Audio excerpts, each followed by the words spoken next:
Coronavirus is a disease that attacks the respiratory system.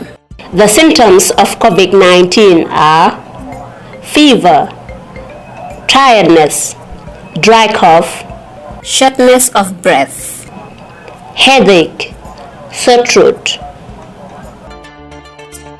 Coronavirus spreads primarily through droplets of saliva or discharge from the nose when an infected person coughs or sneezes. Please don't be scared. To prevent infection and to slow transmission of COVID-19, follow the safety precautionary measures placed by the World Health Organization. Wash your hands regularly with soap and water, or clean them with alcohol-based hand rubs. Maintain at least 1 meter distance between you and people coughing or sneezing. Avoid touching your face. Cover your mouth and nose when coughing or sneezing. Stay home if you feel unwell. Refrain from smoking and other activities that weaken the lungs. Practice physical distancing by avoiding unnecessary travel and stay away from large groups of people. Please don't be scared of the virus. Follow the precautionary measures. Stay home, stay safe.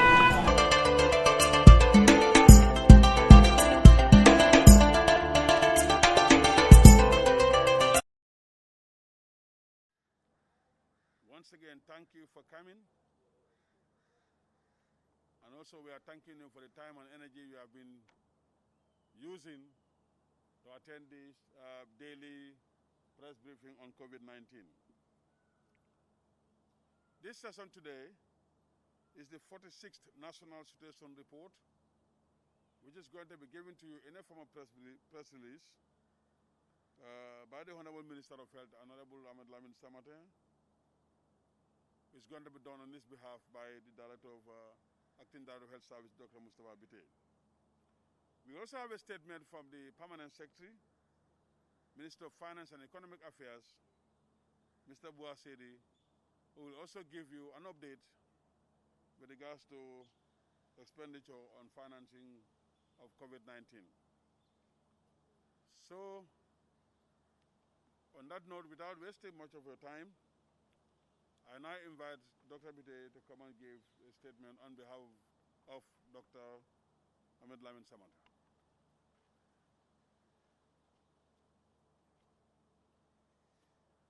Good evening once again. Thank you, Mr. Njai.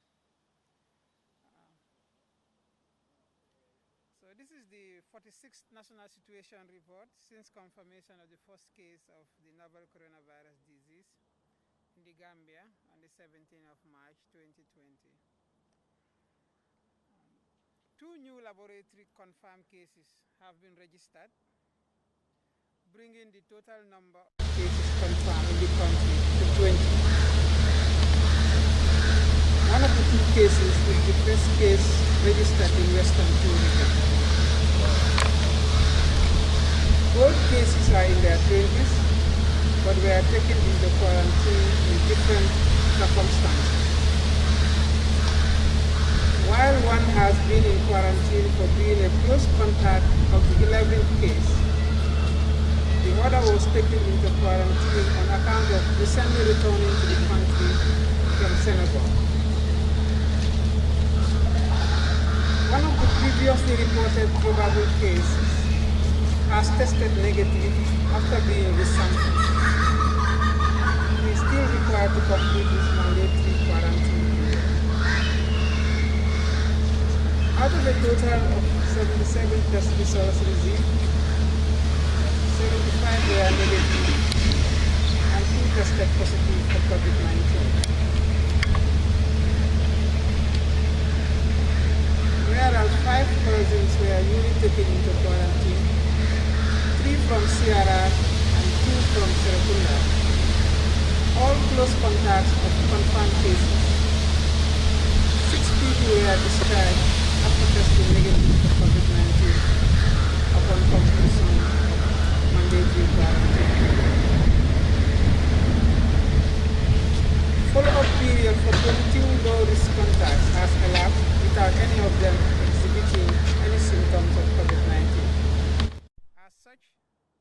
no longer be followed. The country currently has 100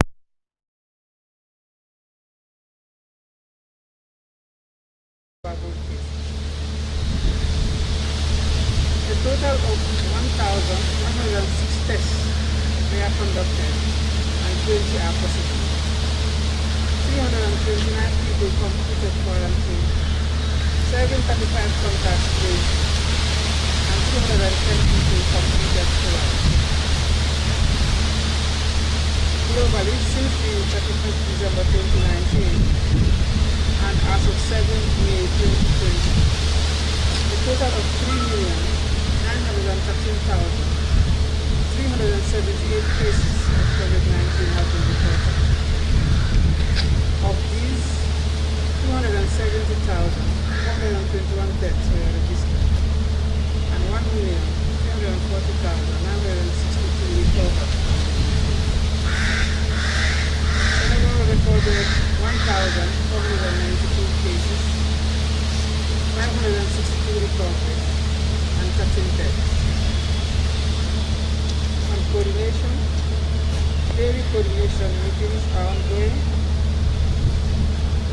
On logistics and safety, 2 imams were arraigned before Brikama Magistrate Court on 7 May 2020, and they both pled guilty to charges of violating presidential directives on COVID-19 prevention.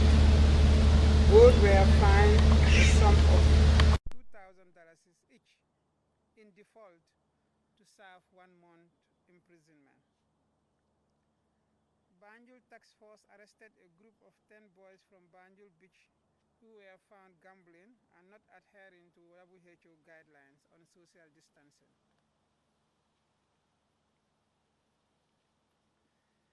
Kanifing West Task Force also arrested 29 individuals at Serekunda and environs for failing to adhere to the presidential proclamations. The team also enforced the closure of markets at the stipulated time of 1830 hours. A sum of $56,000 was received from an NGO to support the purchase of fuel for response activities. 4 motorcycles, 10 hospital beds, and 2 used vehicles donated by a major partner to further strengthen response activities. Distribution of wash materials across the country has been completed. On surveillance and laboratory, 77 laboratory test results received, 76 were new, and 1 was a repeat test on one of the probable cases. The hitherto probable case tested negative. Out of these, 2 were positive for COVID-19 and 75 tested negative. 22 low-risk contacts discharged after completing mandatory follow-up, leaving a total of 124 contacts still being followed up. On case management, we have 10 COVID-19 patients currently receiving and responding to treatment. Psychosocial support services rendered to 6 persons under quarantine with anxiety-related disorders and to frontline health workers. 2 TV shows and 2 radio shows conducted to provide psychosocial education in relation to COVID-19. On risk communication and community engagement, 3 TV and 6 radio programs successfully conducted, 1 press briefing conducted, plans underway to synchronize all Ministry of Health COVID-19 related TV programs across all TV stations in country, 17 communities and 433 households sensitized or engaged on COVID-19 preventive measures using existing community structures. Summary of calls made to 1025, a total of 477 calls received, 468 were COVID-19 related and 9 were non-COVID-19 related. 5 booked for further follow-up by rapid response teams, and 8 booked for further follow-up by the quarantine team. Regarding our next steps, the Ministry of Health will consider testing low-risk contacts before discharge upon mandatory follow-up, inclusion of immigration in the rapid response teams, strengthen surveillance at all points of entry, voluntary testing of all patients with respiratory symptoms at all health facilities, engage private pharmacists to report clients presenting flu-like symptoms to the rapid response teams, finalize SOPs on community engagement and social mobilization for social and behavioral change approaches on COVID-19, and strengthen rapid response teams and contact tracing teams in all regions. Finally, we would like to appeal to all commercial vehicle operators, especially taxi drivers, to desist from deliberately increasing fares. The Gambia government has drastically reduced the prices of diesel and petrol across the country. This reduction must be reflected in all transportation services nationwide. The traffic police and enforcement agencies are urged to ensure that drivers comply. Passengers are equally requested to report any driver who insists on charging higher fares on commuters or travelers. We therefore encourage the public to comply with the security forces and COVID-19 personnel whenever they appear to carry out their duties in containing COVID-19. We would like to thank the general public for increasingly using the toll-free line 1025 to report suspected cases, and they can continue providing valuable information to the call center. Together, we can defeat COVID-19 in the Gambia, and thank you very much for your kind attention.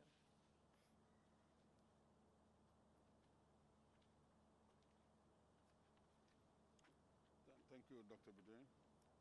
I now invite Mr. Boa Sedi, the Permanent Secretary, Minister of Finance and Economic Affairs, to come and deliver his statement, which is going to be followed by interpretation of the first statement in local languages, and also followed by the second statement in local language. So we might spend some time here, but we want the public to hear and to understand why we are here and the messages we are disseminating to them. So, Mr. Sedi, PS Sedi, you're most welcome.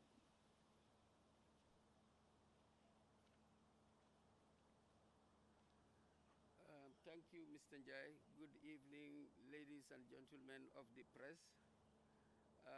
I will read this statement on behalf of the Minister of Finance and Economic Affairs.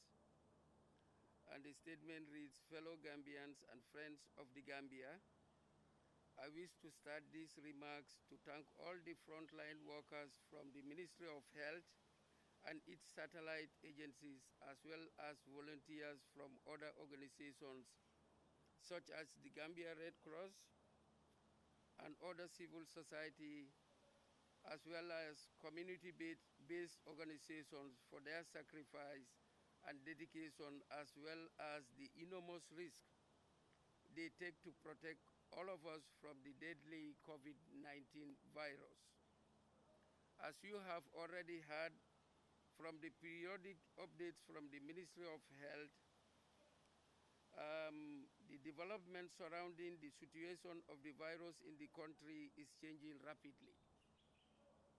Since our last appearance on the podium here to address the nation from this podium, not only did the number of infections rise significantly, but also the volume of corresponding activities such as contact tracing, sample taking, quarantining, treatment, among others, have also risen sharply.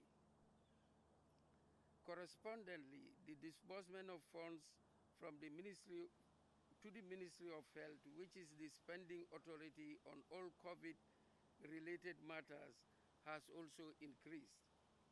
As of today, May 1st, 2020, the Ministry of Finance and Economic Affairs has so far allocated $160 million out of the $500 million COVID-19 emergency fund to the Ministry of Health to spend on the fight against the pandemic. In another development, I wish to announce that the government of the Gambia has this week received a budget support grant of 8.9 million euros, equivalent to $505.6 million from the European Union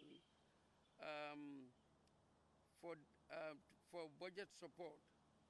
These monies will be used to mitigate the impact of COVID-19 on the economy.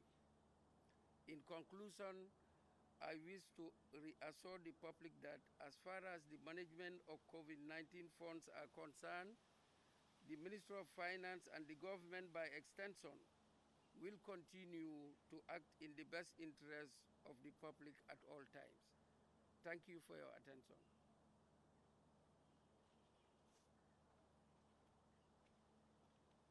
Thank you, P.S. Boasiri, for that wonderful statement on behalf of the Honorable Minister of Finance and Economic Affairs. So we have heard him loud and clear, looking at the expenditure and also looking at what has also come at their level. So thank you for that one. I will now go straight into local languages just to summarize. As this was discussed among ourselves and we have agreed on it, I think we tentatively said we're going to start this on Monday. Am I right? Did we say Monday? Yes, we said Monday. So do you mind, because hence it is late, we can carry this program forward to the radio program and TV program, and then Monday we start with our business. Am I right? Is that okay? I'm just asking for permission. Huh? Is that okay? Okay, thank you very much. I now invite Sankano, Prince Abubakar Aminata Sankano, to lead to facilitate the question and answer session. Thank you, Director of Health Promotion and Education, Mr. Modunjai. Thank you, Permanent Secretary Saidi of Finance. And thank you, Dr. Mustafa Bite, for that elaborate update. Ladies and gentlemen, the floor is open for questions as usual. Your name, media organization.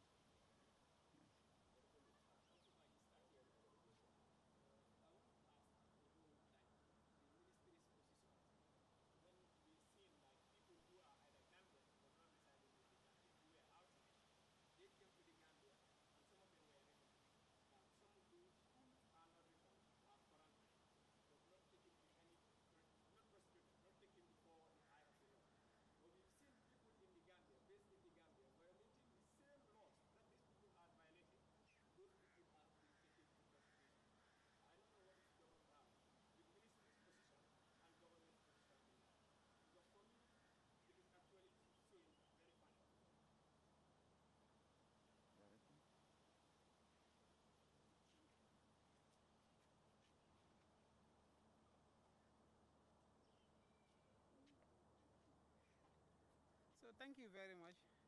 I don't think that the law is looking at, and the enforcers, they are looking at the nationalities of those whom they are prosecuting. So it is just that the nature of it differs. So some of them are non-Gambians, or Gambians are also coming in.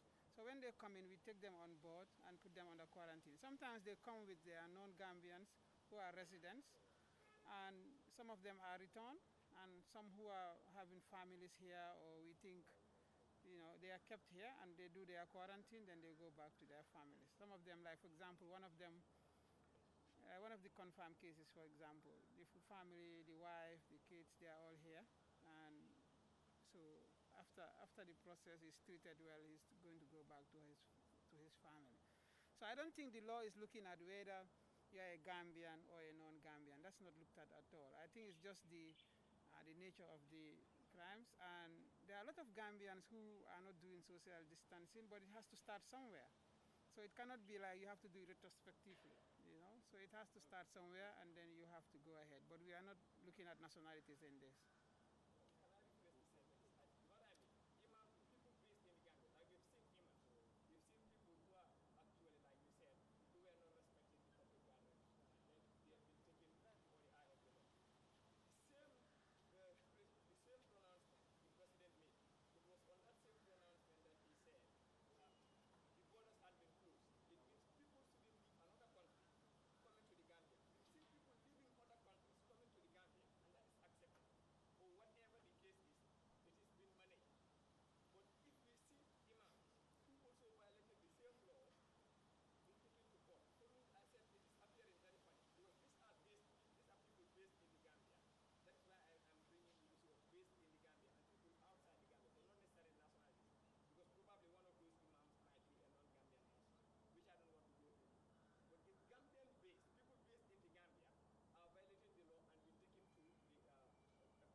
So I think I will defer this to the, maybe we can get you answers from the immigration and the police.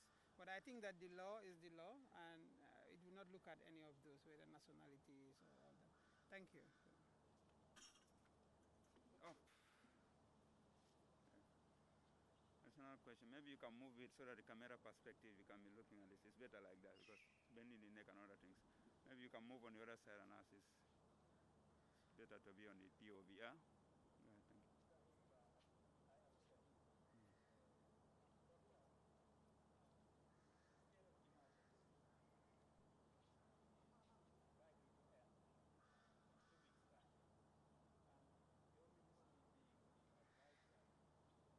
Health issue to the government.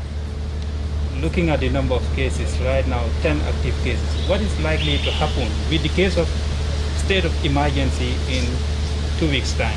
Will it be extended or left the way it is? What will be your advice to the government?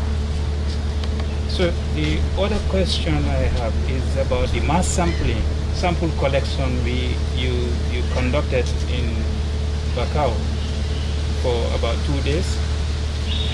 Is this going to continue? If so, where else and when? Do the ministry have the capacity to do all this testing? Just the final one for you is about the movement of people. If you look at how people move around, so like my colleague said, is the National Assembly said they are worried. In the beaches, people are not respecting it.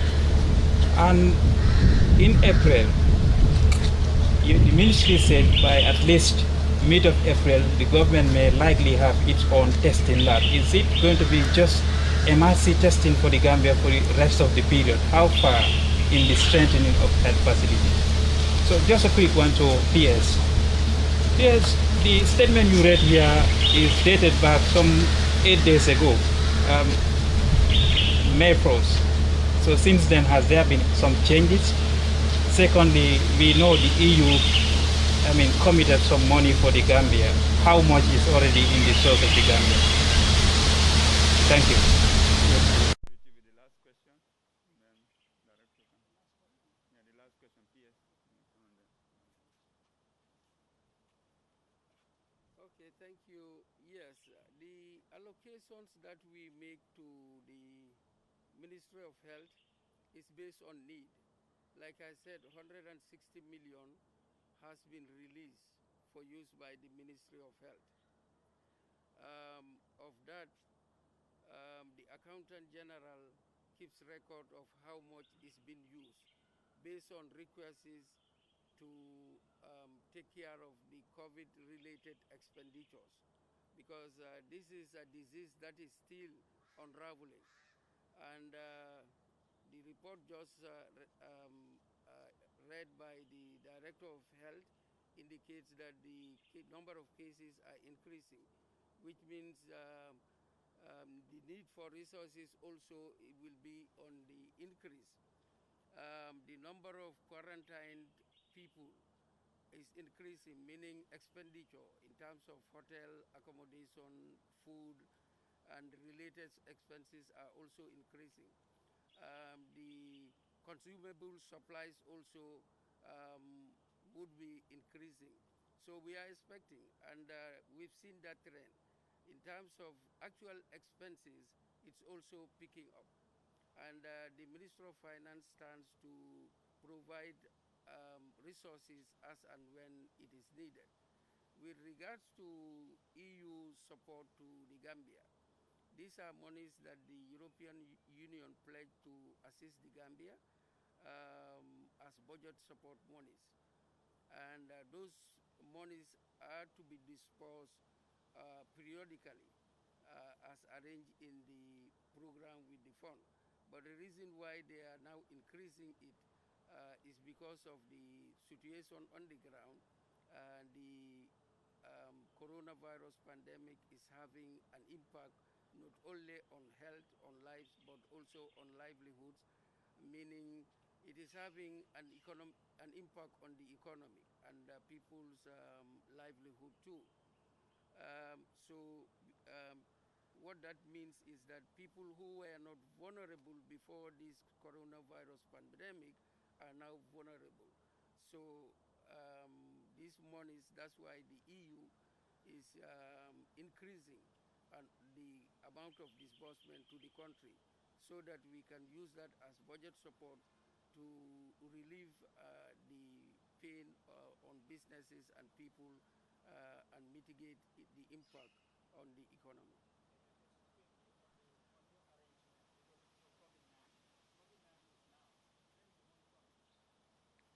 No, the money is already here. What I'm saying is when you are doing the budgeting in the year, they would allocate a certain amount of money, a certain quantum of money for the Gambia, which is disbursed periodically. But what I'm saying, because of the COVID, the impact on the economy, if they are to release this in on quarterly basis, different quantities, they would now increase the quantity, and the release would also be made quickly, so that in terms of budget support, the money available to the government to spend on mitigating the impact of the COVID is available on time, and that we have enough resources also to respond to the COVID emergencies. Thank you very much. Dr. Bite, the question about lab and capacity. So thank you very much for the question. So I'm sure our advice would be the same, that we will want the social distancing and physical distancing to continue. We would want, because now that we are having even more cases, looking at the projections we had, this time should have been the peak. You know, from now till around the 17th, we should have been having, without no social distancing, about 3,300 cases. And if we are having, so I think our measures, the measures the government has taken, has helped a lot. And I think we should ensure that we should not rest on our laurels, because, you know, we are surrounded, for example, by neighbors that are having a lot of cases, and we cannot rest until the fire around you is calm before you can stop. So I think our intervention should be the same, or even strengthened further. And that would be our advice, I think, to the National Assembly going forward, that it should be even enhanced. The mass sampling in Bakau, this has been very successful, and we were able to have some few cases from there, which, if they were not detected or not picked, they would have been in the community and transmitting the disease. So it's a very good strategy, but we've looked at it, and we've learned a lot from it, and some of the things maybe we've not done very well. We have to improve on them. And looking at also cost-benefit analysis and all, so we'll have to modify it and make it better. But it's something that is now going nationwide. But, you know, looking at the capacity, what we have, that will determine how we go about it in the future. Already the testing, the case definition has been expanded. and that will take into account, all the patients with symptoms and all the patients with other things. So it's a good thing that happened, and we've learned from it, and we'll improve on it to nationwide. But like we said, it will depend on the capacity, what is available, and so we'll bring out some guidance for all the health facilities and clear modalities on how it will be done in where and what method. The movement of people and not respecting it, and basically the question is whether MRC will continue to provide the test for the Gambia throughout this period. That's not our plan. So already, as I speak with you now, many of the tests, the steps in doing the tests are already done at our laboratory. It is only the last part. They were able to do the DNA extraction. They were able to do the inactivation of the virus. Now it's only the last part that is left. That is like the live virus that you pick from people and come and bring it and, decontaminate it or what. So that's the last step that is left that they are doing. And they are hoping that it will be done tomorrow or Monday. So by next week, we will be almost certain. Unless something serious happens, we will be doing the test at our National Health Laboratory. MRC also wants to expand to other 2 regions. Then for us also, we have 5, 6 regions that we want to do the gene expert testing. But that one, we are just waiting for the cartridge to be out. The cartridge is out, but it's not yet available, we learn, to us. Like it's. So there are certain machines that we have in the Gambia. They are already able to do the test, but you need a special sort of cassette to put in there so that you'll be able to do the test in our sites. We have 5 to 6 sites that can do that. So, but what happened is that those cassettes are already produced, but the selling of it is limited. They are not selling it to everywhere because America needs it, and because of that, the limit, it cannot reach us now. But we are working through WHO and others because they say they are not going to sell it to countries, but they will sell it through the UN system. So we are trying to see how we can get that. If we get that, we can also do the testing in our 5, 6 sites, plus our lab at Kotu, plus the ones that MRC is doing. So in that way, we can do more testing. We can test the whole country quickly. Thank you. Thank you very much, Dr. Bite and PS, for the elaborate explanation. I believe any additional final question for the day? Okay. Go ahead.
Thank you very much.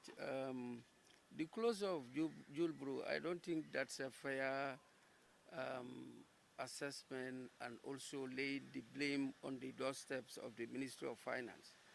As you know, the Ministry of Finance is the custodian of the assets and liabilities of this country, both here and abroad, and also we prepare the budget and also implement expenditures after approval from the National Assembly. And among the things that goes into the budget preparation is revenues. Now, revenue taxes are imposed on all businesses and individuals.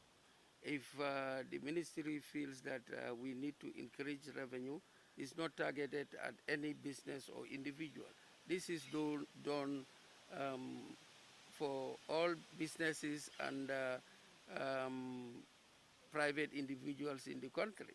So if the Jul Bureau, I know this has been going on for a while, feels that the tax rate is high, that in the eyes of the Minister of Finance, when we were doing these tax assessments, the assumptions behind the tax rate hike for businesses is based on certain considerations. But that aside, after hearing their complaint, the ministry reassessed the situation and reduced the taxes. So the closure of Julburu is not because of taxes. It may be related to other things, but not certainly not because of the taxes. Other businesses that are operating in the country also experience some increases in their tax rate, but they are still operating in the country. So the tax increase has nothing to do with the closure of Banjul breweries. Thank you.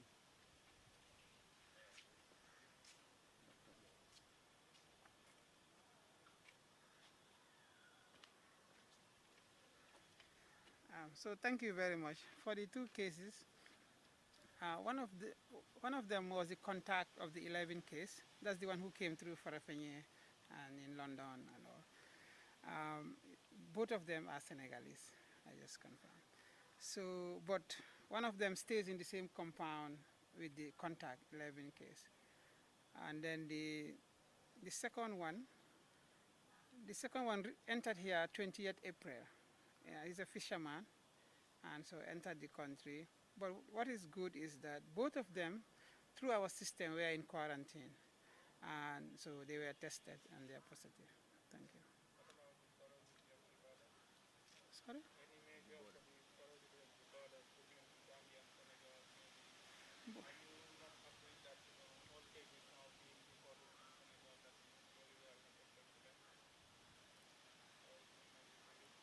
That's a very good question. It's something we've been working on for a long time. You know, that's the porosity of the borders, and the immigration is working on it, the police are working on it. Our risk communication team, they've gone to the communities to talk to them, to take ownership so that they serve, because the borders are very porous and they are very long. Even though with the patrol and all that may not be enough, sometimes what we are hearing is sometimes night. At night they can just ride on a motorbike, or at night, middle of the night, they come. So you can patrol, but the bushes sometimes, so it's good that the communities, in communities where we are getting a lot of cooperation, they are being nabbed, because anytime they enter, the communities will be aware and they will let us know, or they let the police know. And so what we want is community participation, and the journalists also to send this message out, and that will help us a lot. Thank you. Thank you very much, Doctor. Just to emphasize, as part of risk communication, we are always going to the border. Even tomorrow we're going, try to engage. It's about the community, they have to go. They know the localities. We cannot place police on every inch of our border with Senegal. That is possible, not possible. It's impossible practically. So, but community, and then the people have to emphasize the police. From the information we get, they says a lot of motorbikes, because that's the directive said. Any motorbike that carry more than 2 people will be seized. So a lot of work is being done, but the volume is overwhelming, and we are doing our best. Coming to your question, let me clarify. The statement that was issued before, when borders were closed and restrictions were imposed, it said that Gambians coming back home must be subjected to quarantine. It did not stipulate any penalty, and we are not aware of any law that makes it a crime for a Gambian to come back home. So the social distancing rules, it came with penalty. The statement from the Minister of Justice, when it came in the raw legal language, it attached penalties to it, and that's why when the government was writing the statement, it indicated. But for that one about Gambian coming back, there's no indication of a penalty as to why a Gambian who comes back home should be penalized or not. Just subject to the quarantine. If you refuse to obey, then the law will take its course. That's what we are aware of, and that's the standard operating procedure we've been following. On that note, okay. One final question for today before you go, sir.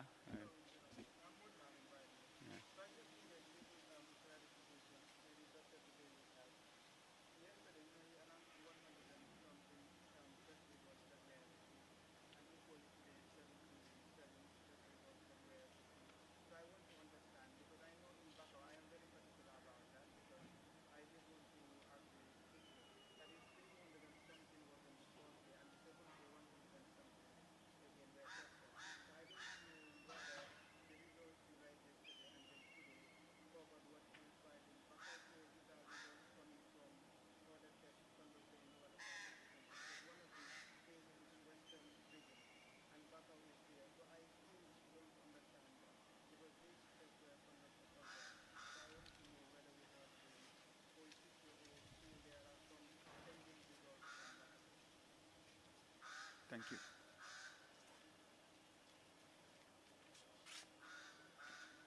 So it's a good question. For us, at the way we are testing, we are not looking at the regions. So some of the tests, for example, we've done testing for people who are not sick in Bakau, who are just coming to, but we have some urgent tests that needs to be done. Let's say somebody is in quarantine and needs to leave. Is finishing the 14 days, or somebody with symptoms, or someone died somewhere and we want to check. So we are not saying that we are only doing the samples in Bakau. We'll take these urgent samples and mix them with this. So these samples you are seeing, like I said, these two people who are positive were in quarantine. They were with us for a while. It's just about 14 days. But because one of them was coming from a neighboring country and is a hotspot, and we thought that needs to be quarantined. So we put him under quarantine. Another one was a contact of one of the cases who came, and we thought that all this contact needs to be put in quarantine. So he was put under quarantine. So before we allowed them now to go to the society, we tested them. And that's how these two are positive. But it is part of the results of the ones from Bakau. The ones from Bakau, we've tested also a lot of them. But we'll give you the total number once it is all finished. But they are part of this. And so far, the one from Bakau, if my memory serves me, I think we have only 2 there that are positive. Yeah, so far. So far, the ones tested from them, yes. Only 2 that are positive. I will check because we've stated them. But we'll come back just to tell you. We don't want to divide them into these ones are from Bakau. We just deal with them as they come. And sometimes we look at the urgency of some of the tests and then we put them in. Do you understand? Like you have a batch of 500 and something that we did in Bakau. But we cannot just say we have to do those tests until we finish before we do any other urgent tests. So because some of those are non-symptomatic, they do not have issues, but we have some that we are highly suspicious. So we have to put in those ones. But the capacity we have for testing, we cannot do all those in one go. So it has to be batch. So that's why we are doing it that way. Thank you. Thank you very much, Dr. Bite. Thank you very much, COVID-19 Media Co. for the time, and thank you, PS. The questions about money is gradually reducing. Huh? Look like you're satisfied. Huh? You know where the 500 million is going? No more questions. It's really encouraging. Thank you very much for the proactiveness. Thank you, and then see you on Monday, or tomorrow we'll be doing update on the field, as usual. Thanks for your cooperation. Reach home safe.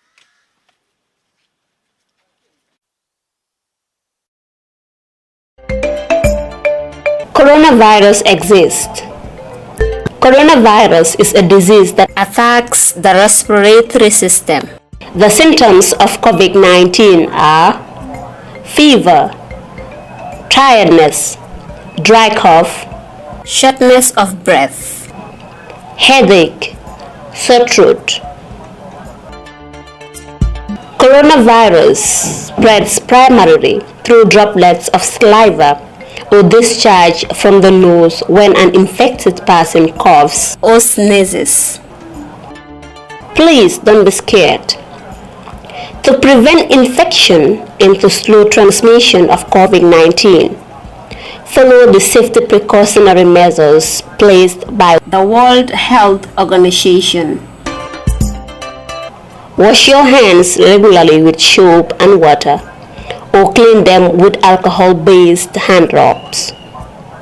Maintain at least 1 meter distance between you and people coughing or sneezing. Avoid touching your face. Cover your mouth and nose when coughing or sneezing. Stay home if you feel unwell. Refrain from smoking and other activities that weaken the lungs. Practice physical distancing by avoiding unnecessary travel and stay away from large groups of people. Please don't be scared of the virus. Follow the precautionary measures. Stay home, stay safe.